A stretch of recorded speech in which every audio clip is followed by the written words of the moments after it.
এই বিশ্বজাহানের একমাত্র মালিক আল্লাহ, যিনি এক ও অদ্বিতীয়।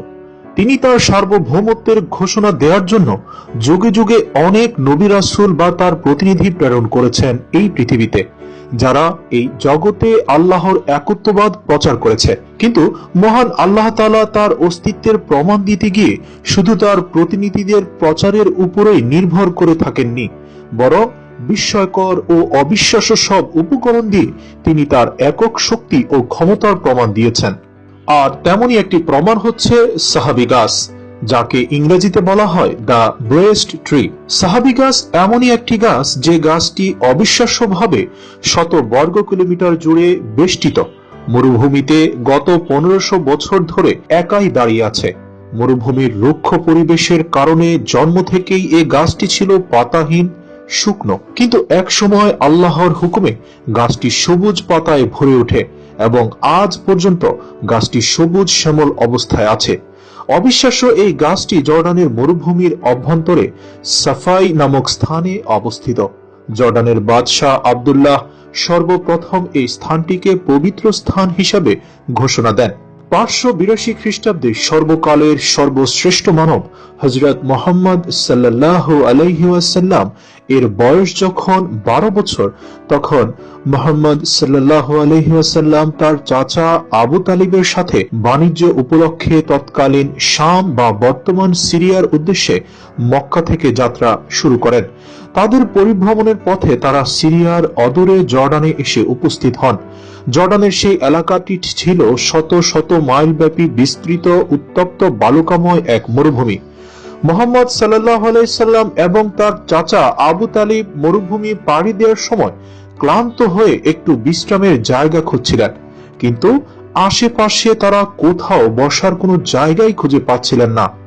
চারদিকে যতদূর চোখ যায় তারা তাকিয়ে কোনো বৃক্ষরাজির সন্ধান পেলেন না, কিন্তু দূরে একটি মৃতপ্রায় গাছ দেখতে পেলেন। উত্তপ্ত মরুভূমির মাঝে গাছটি ছিল লতা পাতাহীন, শীর্ণ ও মৃতপ্রায়। শেষে উপায় না পেয়ে তারা মরুভূমির উত্তাপে শীর্ণ পাতাহীন সেই গাছের ছায়াতলে বসেন। উল্লেখ্য, রাসূল মুহাম্মদ সাল্লাল্লাহু আলাইহি সাল্লাম যখন পথ চলতেন তখন আল্লাহর নির্দেশে মেঘমালা তাকে ছায়া দিত এবং বৃক্ষরাজি তার দিকে হেলে পড়ে ছায়া দিত। সুবহানাল্লাহ। মুহাম্মদ সাল্লাল্লাহু আলাইহি সাল্লাম তার চাচাকে নিয়ে যখন গাছের তলায় বসেছিলেন তখন তাদের ছায়া প্রদানের জন্য আল্লাহর নির্দেশে মৃতপ্রায় গাছটি হঠাৎ করে সজীব হয়ে ওঠে এবং গাছটি সমস্ত ঢালপালা সবুজ পাতায় ভরে ওঠে। আর সেই গাছটি বর্তমানে সাহাবী গাছ নামে পরিচিত। দূরে দাঁড়িয়ে জার্জিস ওরফে বুহাইরা নামে একজন খ্রিস্টান পাদ্রী সবকিছু দেখছিলেন। আবু তালিব মুহাম্মদ সাল্লাল্লাহু আলাইহি ওয়াসাল্লামকে নিয়ে পাদ্রীর নিকটবর্তী হলে তিনি বলেন, আমি কোনোদিন এই গাছের নিচে কাউকে বসতে দেখিনি এবং এই গাছটিও ছিল পাতাহীন, কিন্তু আজ গাছটি পাতায় পরিপূর্ণ। এই ছেলেটির নাম কি? চাচা আবু তালিব উত্তর দিলেন, মুহাম্মদ। পাদ্রী আবার জিজ্ঞেস করলেন, বাবার নাম কি? উত্তর দিলেন, আব্দুল্লাহ। তারপর জিজ্ঞেস করলেন, মাতার নাম? অতঃপর উত্তর দিলেন, আমিনা। বালক মোহাম্মদ সাল্লাল্লাহু আলাইহি সাল্লামকে দেখে এবং তার পরিচয় শুনে দূরদৃষ্টি সম্পন্ন পাদ্রীর আর চিনতে বাকি রইল না।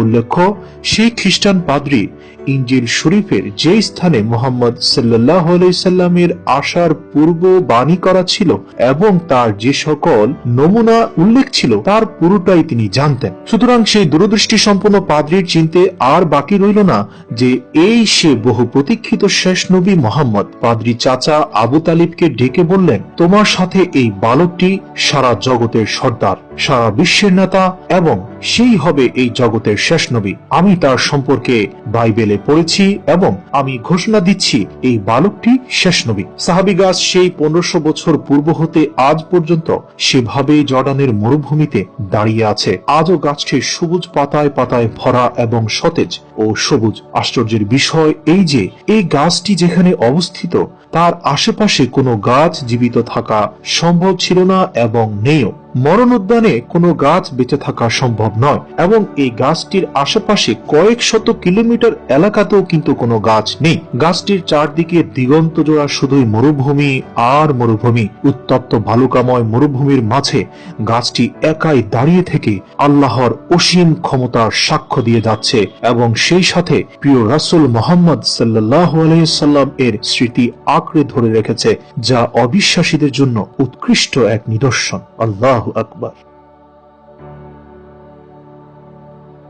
এসকে টিভির সকল আপডেট পেতে এখনই সাবস্ক্রাইব করুন। ধন্যবাদ।